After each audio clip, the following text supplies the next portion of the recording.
నమస్తే, నేను Priyanka. Welcome to even TV news. వివరాల్లోకి వెళ్తే టీపీసీసీ కార్యదర్శి నాయని యాదగిరి కాంగ్రెస్ సీనియర్ నాయకుల ఆధ్వర్యంలో మీడియా సమావేశం ఏర్పాటు చేసి మాట్లాడుతూ కాంగ్రెస్ బలోపేతానికి కృషి చేస్తున్న కార్యకర్తలను మాజీ ఎమ్మెల్యే నర్సారెడ్డి చిన్నచూపు చూస్తున్నారని, రాబోయే స్థానిక సంస్థల ఎన్నికల్లో కాంగ్రెస్ పార్టీ విజయం కోసం కాంగ్రెస్ శ్రేణులు కృషి చేయాలని, గజ్వేల్ గ్రూప్ రాజకీయాలపై అధిష్టానం దృష్టి సారించాలని, అధిష్టానికి త్వరలో ఫిర్యాదు చేస్తామన్నారు. నర్సాలకు జిల్లా అధ్యక్ష ఉంచాలి అని చెప్పి మేము డిమాండ్ చేసినాం. రేవంత్ అన్న తీసేస్తా చెప్పాడు. ఆయన ఫోన్ మందు పెట్టుకుంటుండు. ఆయన మనిషి, ఆయన పార్టీ పనిచేస్తాడా అని ఈ విధంగా మాట్లాడిండు రేవంత్ అన్న. నీ గుర్తులేదు నీకు? అటువంటి వ్యక్తి కొరకు మేము 6 నిమిషాలు పనిచేసినాం. ఈ రోజు నీ ఎంబడి నీ పక్కన ఉన్న వ్యక్తులు ఎవరు? ఏ సమావేశంలో కూడా నీ గతంలో ఉన్న వ్యక్తులు ఎవరు, ఈ రోజు ఉన్న వ్యక్తులు ఎవరు? నిన్ను విమర్శించిన వ్యక్తులు, మీరు ఘోరాతి ఘోరంగా తిట్టే వ్యక్తులు ఇలా వెంబడేసుకొని తిరుగుతున్నావు. ఇదేనా కాంగ్రెస్ పార్టీని బతికించడమంటే? 6 నిమిషాలు పనిచేసి నేను 2014లో కౌన్సిలర్ గా పోటీ చేసిన. మా భార్య పోటీ చేసింది. కాంగ్రెస్ పార్టీ పక్షాన సీఎం గారు కేసీఆర్ పోటీ చేస్తున్నారని చెప్పి మరి మన పార్టీ నుంచి నీ బాధ భరించలేక మరి అప్పటి యాదరెడ్డి గారు పార్టీని విడిచి టీఆర్ఎస్ పార్టీ పోతే, టీఆర్ఎస్ పార్టీలో పోతే పోటీ చేసే నాయకుడు లేడు. మేము మా నాయకులందరం కలిసి రేపు పోటీ పెట్టాల విషయంతో ఒక్కొక్క దగ్గర ఒక్కొక్క పోటీ పెట్టాం. వాళ్ళ ఇంటి ట్యాక్సులు కట్టాం. మా భార్య దగ్గర పోటీ చేసింది, నేను దగ్గర పోటీ చేసినాం. ఆస్తులు అమ్ముకున్నాం, ఆస్తులు అమ్ముకుని పోటీ చేసినాం, నష్టపోయినాం. అదే 2020లో కూడా పోటీ చేసినాం. పోటీ చేసే నాదులు లేడు. నువ్వు తిరిగితే ఓట్లు వేసే పరిస్థితి లేదని చెప్పారు జనాలు, ప్రజలు. అయ్యా నర్సారెడ్డి తిరుగుతున్నా, ఓట్లు వేసాడు కూడా వేయడు అని చెప్పిన సందర్భాలు ఉన్నాయి.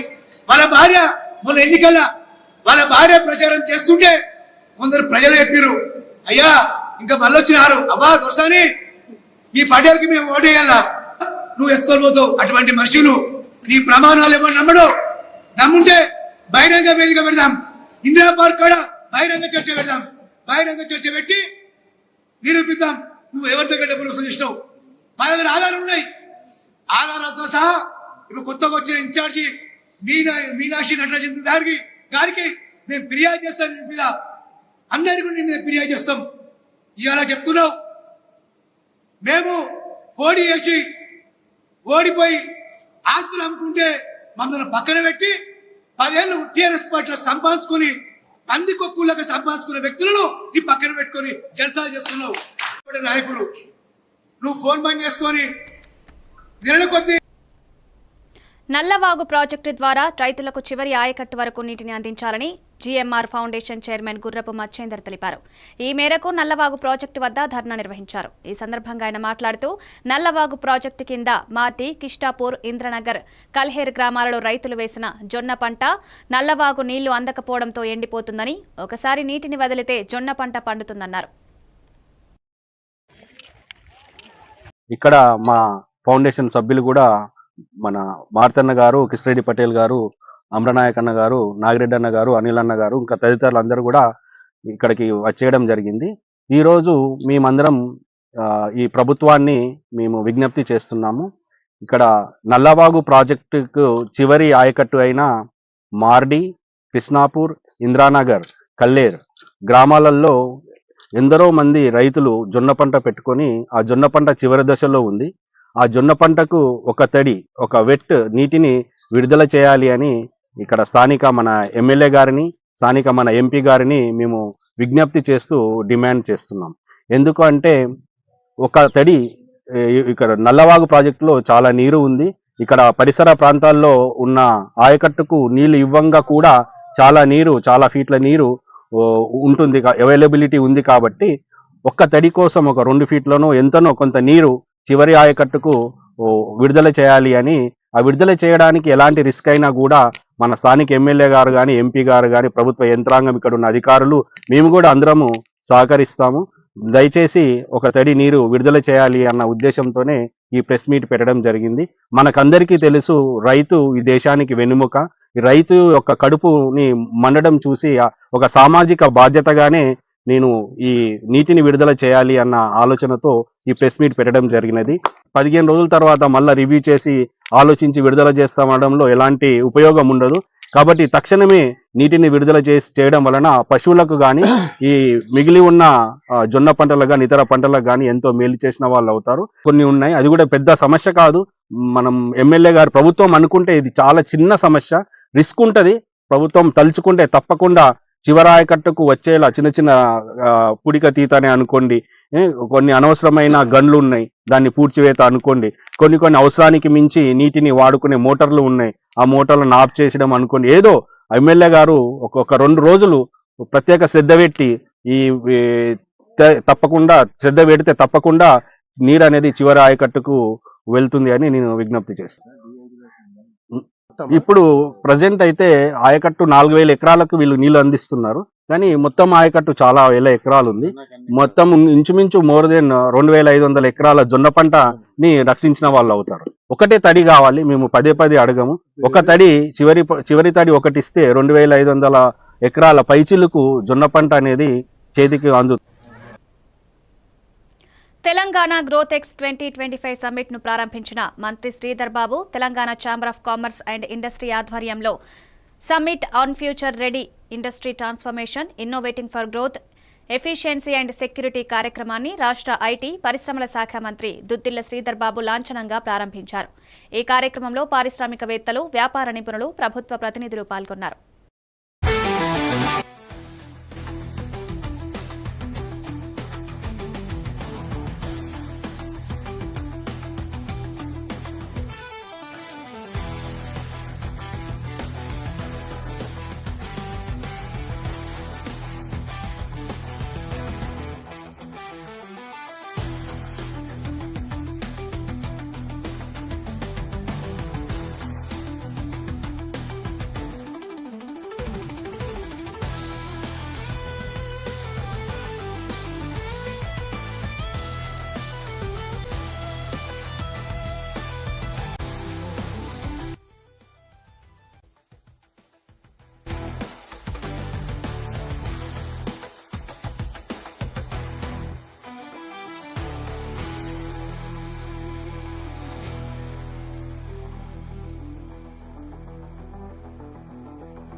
మంతని పట్టణంలోని కాకతీయ స్కూల్ వార్షికోత్సవంలో ముఖ్య అతిథిగా పాల్గొన్న రాష్ట్ర ఐటీ పరిశ్రమల శాసనసభ వ్యవహారాల మంత్రి వర్యులు దుద్దిళ్ల శ్రీధర్ బాబు కాకతీయ స్కూల్ వార్షికోత్సవంలో పాల్గొని జ్యోతి ప్రజ్వలన చేసి రాష్ట్ర మంత్రి దుద్దిళ్ల శ్రీధర్ బాబు మాట్లాడారు. ఈ ప్రాంతాన్ని విద్యా నిలయంగా మారుస్తున్నామన్నారు. ప్రతి విద్యార్థి వారనుకున్న లక్ష్యాలను ఛేదిస్తూ ముందుకు వెళ్లాలన్నారు.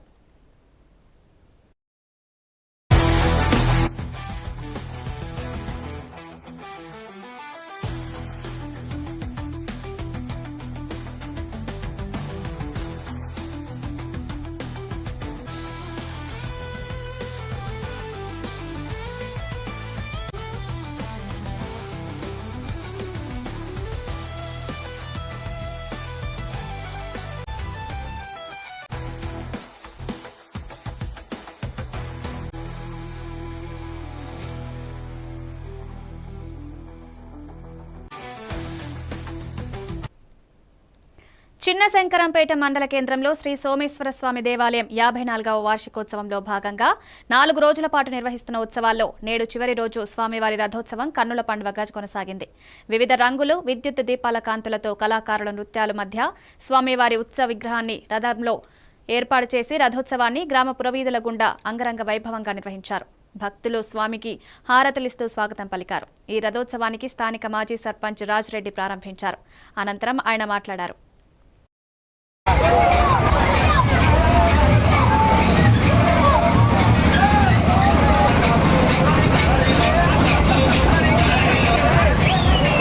స్వామి మరి పురవీధుల్లో రథోత్సవం జరుగుతుంది. మరి వివిధ మండలాల నుండి ప్రజలు భారీగా తరలించి కళ్యాణం పొద్దున 10 గంటలకు స్వామివారి కళ్యాణం జరిగింది. మరి అదే మహాశివరాత్రి పర్వదినాన్ని పురస్కరించుకొని శంకరంపేట మండల హెడ్ క్వార్టర్లో గత 50 సంవత్సరాల పైచీలకు నుండి ఇక్కడ ఘనంగా సోమేశ్వర ఆలయ జాతర కొనసాగుతూ ఉంది. మరి ఈ సోమేశ్వర ఆలయం యొక్క ప్రత్యేకత ఏంటంటే దేశంలోనే 3వ సోమేశ్వర ఆలయంగా ఇక్కడ ప్రసిద్ధి చెందినటువంటి సోమేశ్వర ఆలయం యొక్క జాతరను అంగరంగ వైభవంగా మరి బల్ల ఊరేగింపుతో రథోత్సవంతో వివిధ రకాలైనటువంటి బోనాల కార్యక్రమాలతో ఈ తెలంగాణ రాష్ట్రంలోని అట్టహాసంగా జరుగుతున్నటువంటి ఈ బోనాల జాతరని, సోమేశ్వర ఆలయ జాతరని ఇక్కడ ప్రజలు కూడా దిగ్విజయంగా పూర్తి చేసుకుంటా ఉన్నారు. కాబట్టి ఈ స్వామివారి యొక్క ఆశీస్సులు, ఈ రోజు కళ్యాణం కూడా జరిగింది కాబట్టి ఇక్కడ ఉన్నటువంటి ఆలయాన్ని వివిధ రకాలైనటువంటి గ్రామాల ప్రజలు మరియు ప్రజాప్రతినిధులు, మీడియా మిత్రులు అందరూ కూడా దర్శించుకోవడం జరిగింది. మరి స్వామివారి యొక్క ఆశీస్సులు అన్ని రకాలైనటువంటి వర్గాల ప్రజల మీద ఉండి ప్రతి ఒక్క ప్రజానికం కూడా ఆయుర ఆరోగ్యాలతో, సుఖ సంతోషాలతో, వారి పంటలతో, అష్టైశ్వర్యాలతో సిద్ధించాలని చెప్పేసి మనస్ఫూర్తిగా కోరుకుంటున్నాం. తిరుపతి ఎస్పీ హర్షవర్ధన్ రాజు ఐపీఎస్ ఆదేశాల మేరకు నాయుడుపేట డీఎస్పీ చెంచుబాబు పర్యవేక్షణలో నాయుడుపేట సీఐ బాబీ నాయుడుపేట ఎస్ఐ సిబ్బంది ఉదయం పూట వాకిలు చెమ్ముకునే సమయంలో వాకింగ్ చేసే సమయాల్లో అందరూ చూసి మెడలో నుంచి బంగారు చైన్లను లాక్కుపోయి వ్యక్తులపై నిఘా ఉంచి కేసులను ముద్దాయిని 11 గంటలకు నాయుడుపేట మండలం మల్లాం జంక్షన్ వద్ద అరెస్టు చేశారు. సదరు ముద్దాయి వద్ద నుంచి 8 బంగారు చైన్లు, నల్ల పూసల దండ, మొత్తం 170 గ్రాముల బంగారం విలువ సుమారు 12 లక్షలను రికవరీ చేయడం జరిగింది. ఈ కేసులో కానిస్టేబుల్ రివార్డు ఇవ్వడం జరిగింది. 24లో అంటే 2024లో 2 కేసులు, 2023లో ఒక 4 కేసులు, 2021లో ఒక కేసు. ఇంతవరకు ఆయన పోలీసులు దొరకలేదు. 2021 నుంచి ఈ అఫెన్స్లు చేస్తున్నాడు. సింగిల్ గా ఉదయం పూట కళ్ళాపు చల్లుకునేటువంటి వాళ్ళు, లేదంటే ముగ్గులు వేసుకునే వాళ్ళు, వృద్ధ మహిళలు వాళ్ళని టార్గెట్ గా చేసుకొని వాళ్ళ మెడలో గొలుసు తెంపుకొని చేస్తా ఉన్నాడు. దీన్ని నాయుడుపేట సిఐ బాబీ ఆధ్వర్యంలో వాళ్ళ క్రైమ్ టీం బాగా కష్టపడి వర్క్ చేసి అరెస్ట్ చేయడం జరిగింది. దీంతో ఏదైతే చోరీ సొత్తు ఏదైతే ఉందో సుమారుగా 21 సవర వరకు స్వాధీనం చేసుకోవడం జరిగింది. దీన్ని ఈరోజు రేపు ఉదయం జడ్జి గారి దగ్గర రిమాండ్ నిమిత్తం హాజరుపెట్టడం జరుగుతుంది. ఈ టీంలో బాగా పనిచేసినటువంటి నాయుడుపేట క్రైమ్ స్టాఫ్ ని అభినందించడం జరుగుతుంది. రివార్డుకి రికమెండ్ చేయడం జరుగుతుంది. నాయుడుపేట పట్టణంలో గత 6 నెలల్లో ఒక మోటార్ సైకిల్ అఫెండర్ కానీ, అంతకుముందు పీఎం జిల్లా కార్యదర్శి పి శ్రీనివాసులు ఇంటర్మీడియట్ పరీక్షా కేంద్రాల్లో విద్యార్థులు ఎదుర్కొంటున్న సమస్యలను తక్షణమే పరిష్కరించాలని డిమాండ్ చేశారు. సిపిఎం కార్యాలయంలో జరిగిన విలేకరుల సమావేశంలో ఆయన మాట్లాడారు. జిల్లాలో ఇంటర్మీడియట్ పరీక్షలు ప్రారంభమైనప్పటి నుంచి విద్యార్థులు అనేక ఇబ్బందులు ఎదుర్కొంటున్నారని, పరీక్షా కేంద్రాల వద్ద వైద్య సిబ్బంది అందుబాటులో లేకపోవడం ప్రభుత్వ నిర్లక్ష్యానికి నిదర్శనమన్నారు.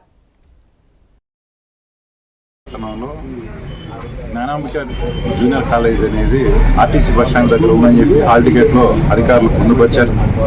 అయితే ఈ కళాశాల మాత్రం ప్రశాంత నగర్ లో ఉన్నటువంటి నారాయణ జూనియర్ కళాశాల ఉన్నటువంటి భవనంలోనే ఈ జ్ఞానాంబిక జూనియర్ కాలేజ్ కూడా ఉంది. ఈ రెండు జూనియర్ కాలేజీలు పరీక్ష కేంద్రాలుగా ఉన్నాయి. ఈ 2 పరీక్ష కేంద్రాలు ఒకే బిల్డింగ్ లో ఉన్నాయి. దీంట్లో జిల్లా ఆర్ఐఓ కృష్ణప్ప గారు ఈ 2 యాజమాన్యాలతో కుమ్మక్కై 2 పరీక్ష కేంద్రాలు ఒకే బిల్డింగ్ లో పెట్టారు. ఇది ఇంటర్మీడియట్ బోర్డు నిబంధనలకి పూర్తిగా భిన్నమైంది. ఆర్టీసీ బస్ స్టాండ్ అడ్రస్ తో ఉన్నటువంటి జ్ఞానాంబిక జూనియర్ కాలేజీని కనుక్కోవడంలో విద్యార్థులు ఇబ్బందులు పడినారు, సమయానికి చేరుకోలేకపోయినారు. ఈ సమస్యకి వెంటనే కలెక్టర్ గారు పరిష్కారం చూపించాలని చెప్పి సిపిఎం తరఫున డిమాండ్ చేస్తున్నారు. చాలా కాలేజీల్లో అసలు ఒక్క పరీక్ష కేంద్రంలో కూడా వైద్య సిబ్బంది, ఏఎన్ఎం, ఎంఎల్హెచ్పి, అవసరమైతే మెడికల్ ఆఫీసర్ ఉండాల్సిన చోట ఒక్కరిని కూడా సిబ్బంది పెట్టలేదు. అత్యవసర పరిస్థితుల్లో కళ్ళు తిరగడం కానీ, బీపీ డౌన్ అవ్వడం కానీ, రకరకాల వైద్య సమస్యలు వచ్చినప్పుడు ఆ విద్యార్థుల్ని పరిశీలించడానికి కూడా ఒక్కరు కూడా వైద్య సిబ్బంది లేకపోవడం దుర్మార్గమైంది. పరీక్ష కేంద్రానికి 100 మీటర్ల సరౌండింగ్ లో ఎలాంటి జిరాక్స్ షాపులు కానీ, ఎలాంటి షాపులు కానీ ఉండడానికి అవకాశమే లేదు. కానీ ఆ బిల్డింగ్, భారతీయ కాలేజ్ ఉన్నటువంటి బిల్డింగ్ లోనే, ఆ కాంప్లెక్స్ లోనే దాదాపు 4 నుంచి 6 దాకా జిరాక్స్ కేంద్రాలు, అదేవిధంగా నోటరీ కేంద్రాలు, ప్రింటింగ్ మిషన్లు, 10 దాకా ప్రింటింగ్ మిషన్లు ఉన్నటువంటి పరిస్థితి ఉంది. ఈ ఎంత అంటే దీంట్లో మాస్క్ కాపీయింగ్ కానీ లేకుంటే ఎగ్జామ్ పేపర్లు లీక్ అవ్వడానికి కానీ రకరకాల అవకాశాలు ఉన్నాయి.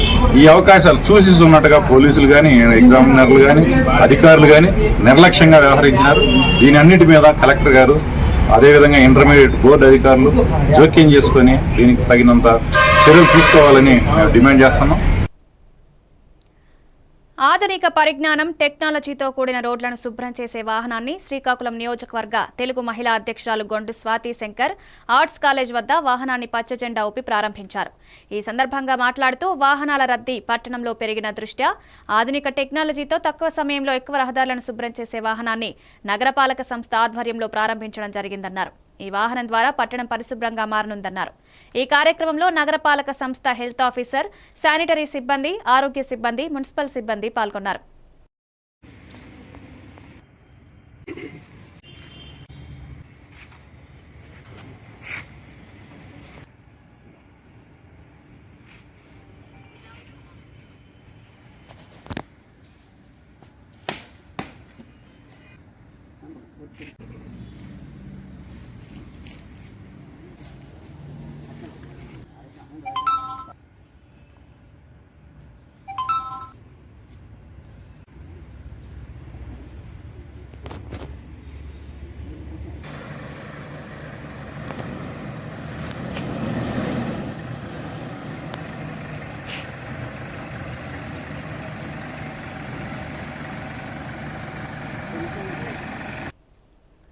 కుప్పం కొత్తపేటలోని శ్రీ ప్రసన్న పెద్దపల్లి గంగమ్మ అమ్మవారి షికారు ఉత్సవం ఘనంగా నిర్వహించారు. డప్పు వాయిద్యాలు, మేళతాళాలతో ఊరేగింపు జరిపి భక్తులకు ఆధ్యాత్మిక అనుభూతి కలిగించారు. ఈ సందర్భంగా ఆలయ ధర్మకర్త శివకుమార్, ఆలయ కార్యనిర్వాహకులు వెంకటేష్ మాట్లాడుతూ ప్రతి సంవత్సరం మార్చి నెలలో అమ్మవారి షికారి ఉత్సవాన్ని అత్యంత భక్తి శ్రద్ధలతో నిర్వహిస్తామన్నారు. ఈ ఉత్సవంలో భక్తులు భారీ సంఖ్యలో పాల్గొని అమ్మవారికి తమ మొక్కులను చెల్లించుకున్నారు.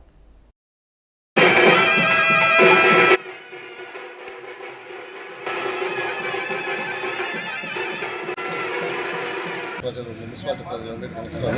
ఈరోజు శ్రీ ప్రసన్న పెద్దపల్లి గంగమ్మ దేవస్థానంలో శిఖావత్సవం జరుగును. ఈరోజు 3/25 సంవత్సరం శిఖావత్సవం జరుగును. ప్రతి సంవత్సరం విదేశంలో మార్చి నెలలోనే జరుగుతున్నది. శిఖావత్సవం ఏప్రిల్ 6వ తేదీ నుండి బ్రహ్మోత్సవంలో జరుగును. 19వ తేదీ వచ్చి 6వ తేదీ వచ్చి పెడుతున్నారు, పురాణాలు పెడుతున్నారు, దేవాలయం జరుగును. 19వ తేదీ పండుగలు జరిగినాయి.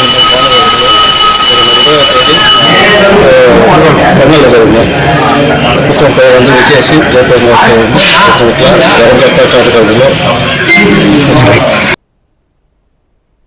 నెల్లూరు నగరంలోని 9వ డివిజన్ పరిధిలో ఉన్న అల్లిపురం డంపింగ్ యార్డ్లో చెత్త తొలగింపు పనులకు రాష్ట్ర పురపాలక శాఖ మంత్రి డాక్టర్ పొంగూరు నారాయణ శంకుస్థాపన చేశారు. ఈ సందర్భంగా మంత్రి నారాయణ మాట్లాడుతూ గత ప్రభుత్వం చెత్తపై పన్ను విధించి ప్రజలను ఇబ్బందులకు గురిచేసిందని, చెత్తనెక్కడా తొలగించకుండా 85 లక్షల మెట్రిక్ టన్నుల చెత్తను పేరుకుపోయేలా చేసిందని ఆరోపించారు. ఈ కార్యక్రమంలో మాజీ మంత్రి, సర్వేపల్లి శాసనసభ్యులు Somireddy Chandramohan Reddy, NUDA chairman Kotamreddy Srinivasulu Reddy, deputy mayor Roop Kumar Yadav, Nellore municipal commissioner Suryateja, మాజీ మున్సిపల్ చైర్పర్సన్ తాళ్లపాక అనురాధ, కువ్వారపు బాలాజీ తదితరులు పాల్గొన్నారు.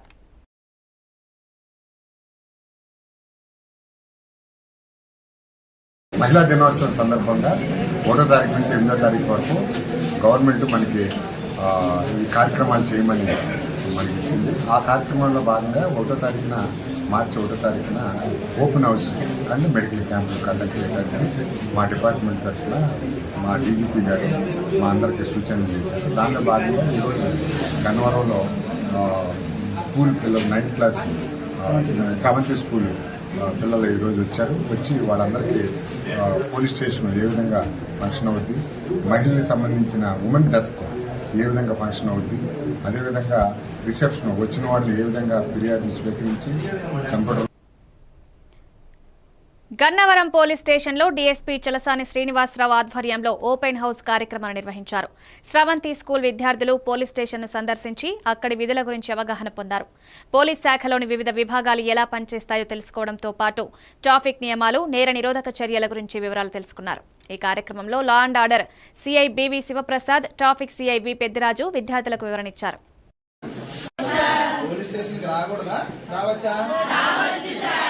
ఈరోజు మనం ఉమెన్స్ డే సందర్భంగా మనకి ఏంటంటే ఉమెన్స్ వారోత్సవాలన్నీ 1వ తారీఖు నుంచి 8వ తారీఖు వరకు మనం కంట్రీ వైడ్ ఇవన్నీ జరుపుకుంటాం. దానిలో భాగంగా ఏంటంటే ప్రతిరోజు ఒక కార్యక్రమం పెడతారు పోలీస్ తరఫున, మా డిపార్ట్మెంట్ తరఫున, మిగిలిన డిపార్ట్మెంట్ వాళ్ళు కూడా చాలా కార్యక్రమాలు.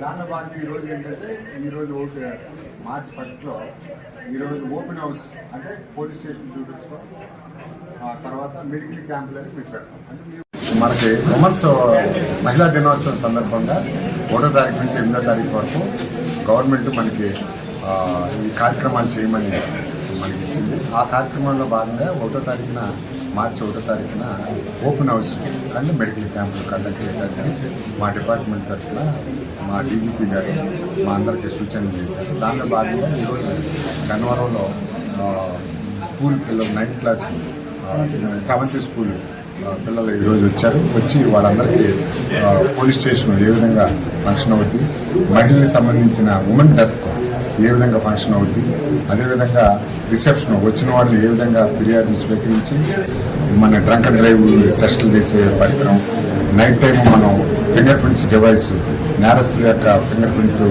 ఎవరైనా నేరస్తుల కదలికల మీద మనం ఫింగర్ ప్రింట్ తీసుకున్నప్పుడు ఎలా పనిచేస్తుంది, ఈ ట్రాఫిక్ యొక్క రెగ్యులేషన్లో మనం పాటించవలసిన విధులు అవన్నీ కూడా ట్రాఫిక్ సిఐ గారు, మేము ఇన్స్పెక్టర్ గారు గన్నవరం అన్నీ కూడా పిల్లలకు గౌరవించడం జరిగింది. పిల్లలు కూడా చాలా వాళ్ళు కూడా అన్నీ కూడా తెలిసిన విధంగానే వాళ్ళు ఎందుకంటే చదువుకునేటప్పుడు మేము ఎన్లైటన్ చేయడానికి కొన్ని కార్యక్రమాలు చేసాం. దానిలో భాగంగా వాళ్ళందరూ కూడా అవన్నీ అవగాహన ఉన్నాయి. చెప్పినవన్నీ కూడా వాళ్ళు శ్రద్ధగా ఆలకించి వాళ్ళకున్న డౌట్లు కూడా కొన్ని ఉంటే తీర్చుకున్నారు. పిల్లలందరూ కూడా చాలా ఈ ట్రాఫిక్ పట్ల, పోలీసు విధుల పట్ల చాలా విజ్ఞానంగా ఉన్నారు. వాళ్ళు కూడా మేము అడిగినవన్నీ కూడా చక్కగా సమాధానం చెప్పారు. ఈ విధంగా ఇది ఒక మంచి కార్యక్రమం చేసినందుకు చాలా సంతోషం. తెలంగాణ రాష్ట్ర ముఖ్యమంత్రి రేవంత్ రెడ్డి తర్వాత మామునూరులో ఎయిర్పోర్టు పనులు వేగవంతం కానున్నాయని కాంగ్రెస్ సీనియర్ నాయకులు హనుమకొండ మాజీ జెడ్పీటీసీ గంట నరేందర్ రెడ్డి అన్నారు. వరంగల్ జిల్లా మమ్నూర్ ఎయిర్పోర్టుకు కేంద్ర ప్రభుత్వంతో పాటు రాష్ట్ర ప్రభుత్వం భూ కేటాయింపు కోసం 205 కోట్ల నిధులు విడుదల చేయడం హర్షించదగ్గ విషయమని, ఆనాడు దివంగత మాజీ ముఖ్యమంత్రి వైఎస్ రాజశేఖర్ రెడ్డి ఎయిర్పోర్టు అభివృద్ధి కోసం ఎంతో కృషి చేశారని, మళ్లీ ఇప్పుడు రాష్ట్ర ముఖ్యమంత్రి రేవంత్ రెడ్డి విమానయాన శాఖ రామ్మూర్తి నాయుడు కలిసి ప్రత్యేకంగా విన్నవించారు. సంవత్సరంలోపు మామునూరు ఎయిర్పోర్టు పనులు పూర్తి చేయాలని, మరో 2 సంవత్సరాలలోపు బోయింగ్ విమానాలు వచ్చే విధంగా చర్యలు తీసుకోవాలని తెలిపారు.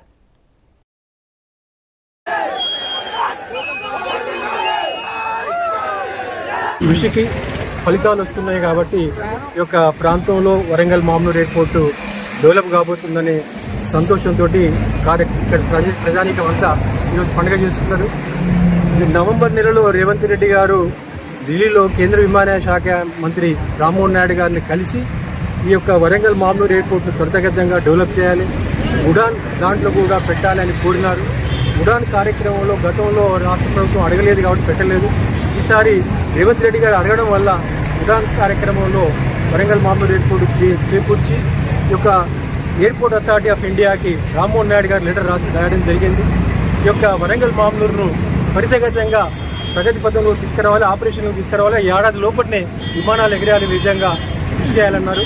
ఎందుకంటే బోయింగ్ విమానాలు ఎగరడానికి కాస్త సమయం 2 సంవత్సరాల పైనే సమయం పడుతుంది. ఈ లోపల ఉడాన్ విమానాలు కనుక మొదలైతే చిన్న విమానాలు వరంగల్ నగరంలో ఏడాది లోపే స్టార్ట్ అయ్యే అవకాశాలు ఉన్నాయి. కాబట్టి చాలా సుదినం. ఎందుకంటే అనేక సంవత్సరాలుగా ఈ పోరాటం నడుస్తూ ఉంది. రాజశేఖర రెడ్డి గారు ఉన్నప్పుడు ఎయిర్పోర్ట్ అథారిటీ ఆఫ్ ఇండియా వాళ్ళు వచ్చి ఇక్కడ సర్వే చేసి వరంగల్ ఎయిర్పోర్ట్ని అభివృద్ధి చేసినారు, మంజూరు చేసినారు. మంజూరు చేసిన తర్వాత చుట్టుపక్కల ల్యాండ్ తీసుకొని కాంపెన్సేషన్ స్టేట్ గవర్నమెంట్ ఇవ్వాలి కాబట్టి దాంతో తాత్సారం జరిగింది. ఇప్పుడు రేవంత్ రెడ్డి గారు 205 కోట్ల రూపాయలు కేటాయించి త్వరితగతిన ల్యాండ్ అక్విజిషన్ ఏదైతుందో పూర్తి చేయాలి. ఇక్కడ ఇంటర్నేషనల్ ఎయిర్పోర్ట్ చేస్తే ఇప్పుడు మన చిత్రపల్లిలో ఉన్నటువంటి టెక్స్టైల్ మిల్లు ద్వారా ఈ యొక్క వస్త్ర పరిశ్రమ ఎగుమతి కావాలి. సౌత్ కొరియాలకు ఎగుమతి కావాలంటే వాళ్ళు ఇక్కడ ఇంటర్నేషనల్ ఎయిర్పోర్ట్ అడుగుతూ ఉన్నారు. కాబట్టి రాష్ట్రం అభివృద్ధి చెందాలంటే ఒక పారిశ్రామిక రకంగా పెరగాలంటే విద్యాపరంగా అన్ని రంగాలుగా ఉన్నటువంటి వరంగల్ పూర్వ వైభవం రావాలి. కాకతీయ రాజుల వైభవం రావాలంటే ఒక వరంగల్ మామ్నూర్ ఎయిర్పోర్ట్ త్వరితగతిన పూర్తయితే తప్పకుండా వస్తుందని ఆశిస్తున్నాం. ఆనాడు 10,000 మంది కార్మికులతోటి పనిచేసే ఆజంజాయి మిల్లు ఉండేది. ఈరోజు అక్కడ టెక్స్టైల్ మిల్లు కనుక మొదలైతే ఆ రకంగా ఉపాధి అవకాశాలు ఉంటాయి. ఐటీ కూడా డెవలప్మెంట్ అవుతుంది.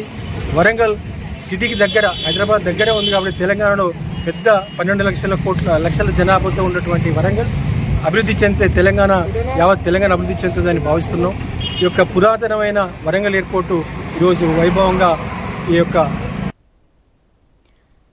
ఖమ్మం జిల్లా పెనుపల్లిలో అమానవీయమైన ఘటన చోటు చేసుకుంది. డ్రంక్ అండ్ డ్రైవ్ చేస్తూ పోలీసులకు పట్టుబడిన లారీ డ్రైవర్ కట్టకూరి జీవన్ కుమార్ కు పోలీస్ స్టేషన్లో తమదైన స్టైల్లో ట్రీట్మెంట్ ఇచ్చారు. ఆ ట్రీట్మెంట్ కు తట్టుకోలేక తప్పించుకునేందుకు ప్రయత్నం చేస్తూ పోలీస్ స్టేషన్ భవనం పైనుంచి దూకి తీవ్ర గాయాల పాలయ్యాడు. తీవ్రంగా గాయపడిన లారీ డ్రైవర్ జీవన్ కుమార్ ను హుటాహుటిన పెనుపల్లి ప్రభుత్వ ఆసుపత్రికి తరలించి పోలీసులు వైద్యం అందించారు. అయితే పరిస్థితి విషమంగా ఉండడంతో మెరుగైన వైద్యం కోసం ఖమ్మం ఆసుపత్రికి తరలించారు. తనను పోలీసులు విచక్షణ రహితంగా కొట్టారని, ఆ దెబ్బలు భరించలేక స్టేషన్ బిల్డింగ్ పై నుంచి దూకినట్లు వీడియో ద్వారా తెలిపారు. తన పరిస్థితిని విషమంగా ఉందని, అందుకు పెనుపల్లి పోలీసులే కారణమని ఒక వీడియో ద్వారా తెలియజేస్తూ సోషల్ మీడియాలో వైరల్ చేశాడు. ఈ ఘటనపై రూరల్ సీఐ ముత్తులింగంను ఫోన్లో వివరణ కోరగా లారీ డ్రైవర్ అతిగా మద్యం సేవించి హైవేపై స్పృహ కోల్పోతూ లారీ డ్రైవింగ్ చేయడంతో భయాందోళనకు గురైన లారీ క్లీనర్ 100కు డయల్ చేశాడు. పోలీస్ బృందం వెహికల్తో చేసింగ్ చేసి లారీ డ్రైవర్ను అదుపులోకి తీసుకున్నామన్నారు. ఈ నేపథ్యంలో పోలీస్ స్టేషన్ నుంచి పారిపోయే ప్రయత్నంలో స్టేషన్ మెట్లపై నుంచి కిందకు పడడంతో వెంటనే ఆసుపత్రిలో జాయిన్ చేసి వైద్యం అందించామని వివరణ ఇచ్చారు. అది సిమెంట్ లోడ్ వేసుకొని బంజర్ దాటాక ఈయన బంజర్ అని ఒక ఊరు ఉంటుంది. ఆ ఊరు కాడి పోగానే పోలీసు వాళ్ళు ఆపారు.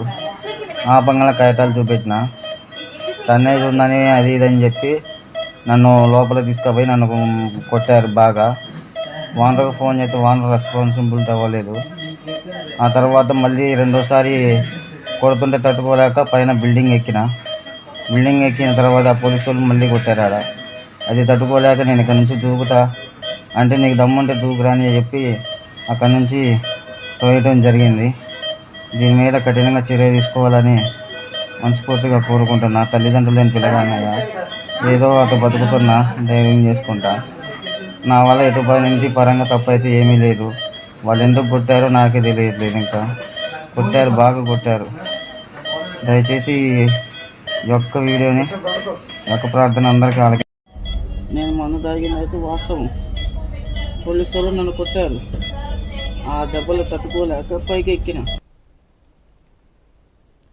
తెనాలి పట్టణ ప్రజలు సకాలంలో పన్నులు చెల్లించి పురపాలక సంఘ అభివృద్ధికి సహకరించాలని కమిషనర్ బండి శేషన్న కోరారు. తెనాలి పురపాలక సంఘ కార్యాలయంలో ఆయన మాట్లాడుతూ ఇంటి పన్ను, ఆస్తి పన్ను, నీటి పన్ను తదితర పన్నులు సకాలంలో చెల్లించాలని కోరారు. ఖాళీ స్థలం యజమానులు వారి స్థలాలను ప్రజలకు ఇబ్బంది కలగకుండా ఎప్పటికప్పుడు శుభ్రపరచుకోవాలని సూచించారు. అంటే మున్సిపాలిటీకి ప్రజలు కట్టవలసినటువంటి ట్యాక్స్లు కానీ, ఫీజెస్ కానీ ఇలాంటివన్నీ కూడా ఈ నెల లోపల కట్టుకోవాలి.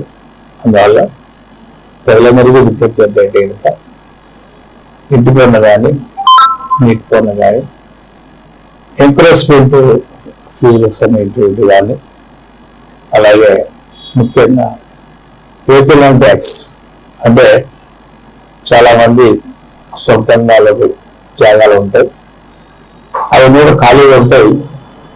సో ఖాళీగా ఉంటుంది కాబట్టి ఇది మనకు సమానం లేదని అనుకోవడానికి ఏం లేదు. అది కూడా వెహికల్ ట్యాక్స్ కట్టాల్సిన అవసరత ఉంటుంది. సో అందువల్ల ఈ విషయాన్ని గమనించుకొని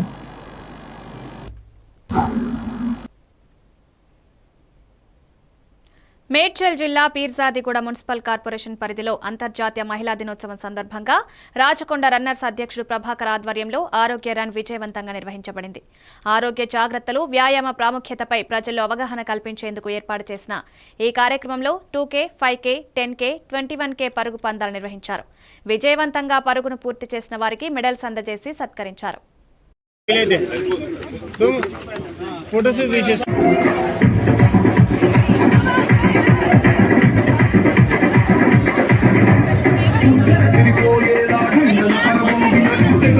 పడేలా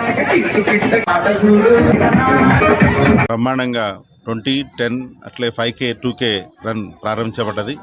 దీనికి మెయిన్ స్పాన్సర్గా వ్యవహరిస్తున్న ది ఆనంద కన్స్ట్రక్షన్ అట్లే విజయరత్న ఏవి కన్స్ట్రక్షన్ వారికి హృదయపూర్వక ధన్యవాదాలు.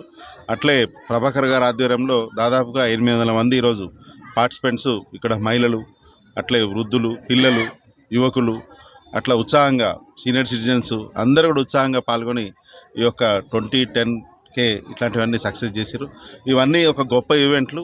ఇవన్నీ మన ఆరోగ్యాన్ని పరిరక్షించుకోవడానికి ఒక అవేర్నెస్ క్యాంపెయిన్ లాంటిది. ఇది ప్రతి ఒక్కరు కూడా రోజు ఉదయాన్నే తన వాకింగ్ చేస్తూ వారి యొక్క ఆరోగ్యాన్ని, సిటీ స్ట్రెస్ఫుల్ లైఫ్లో వారి యొక్క ఆరోగ్యాన్ని కాపాడుకోవాలని చెప్పి ఈ యొక్క రాచకొండ రన్నర్స్ మన పీర్జాదిగూడ, బోడుప్పల్ అట్లాగే గట్కేసర్, చెంగిచెర్ల పరిసర ప్రాంతాల్లోని వారందరికీ ఇది ఒక అవేర్నెస్ క్యాంప్ లాంటిదని చెప్పి రోజు ఆరోగ్య రన్ అనేది ఈ రాచకొండ రన్నర్స్ ఆధ్వర్యంలో ఈ నందనవనం పార్కులో నిర్వహించడం జరిగింది. దీనికి ముఖ్య ఉద్దేశం ఈస్ట్ హైదరాబాద్లో ఉన్న ఎన్నో ఫెసిలిటీస్ ఉన్న పార్క్స్ను ఇక్కడ ఉన్న ఎవరు కూడా యూజ్ చేసుకోవడం లేదు ఆరోగ్యం కోసం. అది ఒక అవేర్నెస్ రావాలి, ఇంత మంచి పార్కులు ఉంది, ఇంత మంచి ఆక్సిజన్ ఉంది అని అందరికి తెలియజేయడానికి, అందరిలో ఒక ఆరోగ్యాన్ని పెంచాలనే ఉద్దేశంతో మనం ఈ రన్ కండక్ట్ చేసినాము. నేను డాక్టర్ గీతా నాగశ్రీ అండి. నేను surgical oncologist, cancer surgeon, Care hospital Hitech city.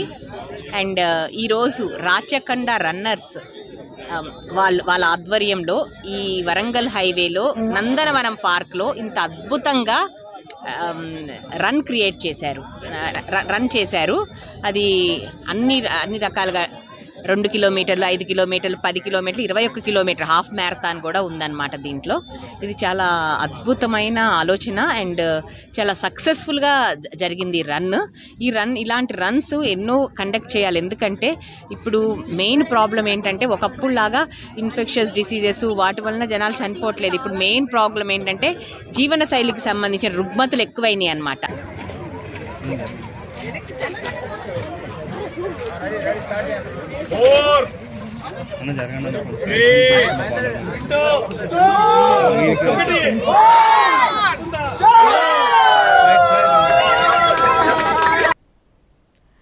Nellore నగరంలోని 9వ డివిజన్ పరిధిలో ఉన్న అల్లీపురం డంపింగ్ యార్డ్లో చెత్త తొలగింపు పనులకు రాష్ట్ర పురపాలక శాఖ మంత్రి డాక్టర్ పొంగూరు నారాయణ శంకుస్థాపన చేశారు. ఈ సందర్భంగా మంత్రి నారాయణ మాట్లాడుతూ గత ప్రభుత్వం చెత్తపై పన్ను విధించి ప్రజలను ఇబ్బందులకు గురిచేసిందని, చెత్తనెక్కడా తొలగించకుండా 85 లక్షల మెట్రిక్ టన్నుల చెత్తను పేరుకుపోయేలా చేసిందని ఆరోపించారు. ఈ కార్యక్రమంలో మాజీ మంత్రి, సర్వేపల్లి శాసనసభ్యులు Somireddy Chandramohan Reddy, NUDA chairman Kotamreddy Srinivasulu Reddy, deputy mayor Roop Kumar Yadav, Nellore municipal commissioner Suryateja తదితరులు పాల్గొన్నారు. కాదు, చెత్త కూడా 85 లక్షల టన్నులు. ముఖ్యమంత్రి గారు ఒకటే ఆదేశించారు, ప్రజలు ఆరోగ్యంగా ఉండాలంటే ఖచ్చితంగా ఈ చెత్త అనేది ఉండకూడదు, దీన్ని తొలగించాలా. రేపు వచ్చే అక్టోబర్ 2వ తేదీకి ఈ రాష్ట్రంలో 85 టన్నులని యాక్చువల్గా లేకుండా చేయాలని, దాన్ని బయోమైనింగ్ సిస్టంలో చేయాలా. అంటే దీన్ని తీసుకుపోయి ఎక్కడంటే అక్కడ వేయట్లేదు, దీనికి ప్రాసెస్ చేసి దీంట్లో రాళ్ళు కానీ రప్పలు కానీ ఇటువంటి అన్ని మట్టి ఉంటే దాన్ని సపరేట్ చేయాలా, ప్లాస్టిక్ చెక్కలు అయింటే సపరేట్ చేస్తారు. ఇవి చేయంగా మిగిలిన దాన్ని RDF అంటారు, దాన్ని సిమెంట్ ఫ్యాక్టరీలకు తరలించాలి, ఎక్కడ వేయకూడదు. దాన్ని ఖచ్చితంగా NGT రూల్స్ ప్రకారం సిమెంట్ ఫ్యాక్టరీ తరలించాలి. అలా ఈరోజు రాష్ట్రంలో 85 లక్షల టన్నులు ఈరోజు ఈ యొక్క ప్రాసెస్ జరుగుతూ ఉంది. ఖచ్చితంగా అక్టోబర్ 2025కి పూర్తవుతుంది. నెల్లూరుకు వచ్చేళ్ళకే నెల్లూరులో ఈరోజు 2 డంప్ యార్డ్స్ ఉన్నాయి. ఒకటి అల్లీపురం పోయే దగ్గర ఒక డంప్ యార్డు, దొంతాల ఒకటి. ఈ అల్లీపురం పోయే యొక్క ఈ డంప్ యార్డ్ అయితే యాక్చువల్గా చంద్రమోహన్ రెడ్డి గారు అడిగి నాకు అవపడినప్పుడల్లా నువ్వు ఎప్పుడు తీస్తావు అసెంబ్లీలో అయినదే, సెక్రటరీలు అయినదే, లేదా నా పార్టీలో కలిసినదే, ఫంక్షన్లో కలిసినదే, మీరు ఎప్పుడు తీస్తారు. దీనికి యాక్చువల్గా టెండర్స్ని పిలవటం జరిగింది. అది ఏదైతే మన అల్లీపురం దగ్గర కానీ దంతాలు కానీ 2 తీసుకుంటే రాబోయే 6 months లోపల ఒక టైం కూడా అలా. ఇవి updates. Keep watching ever TV news.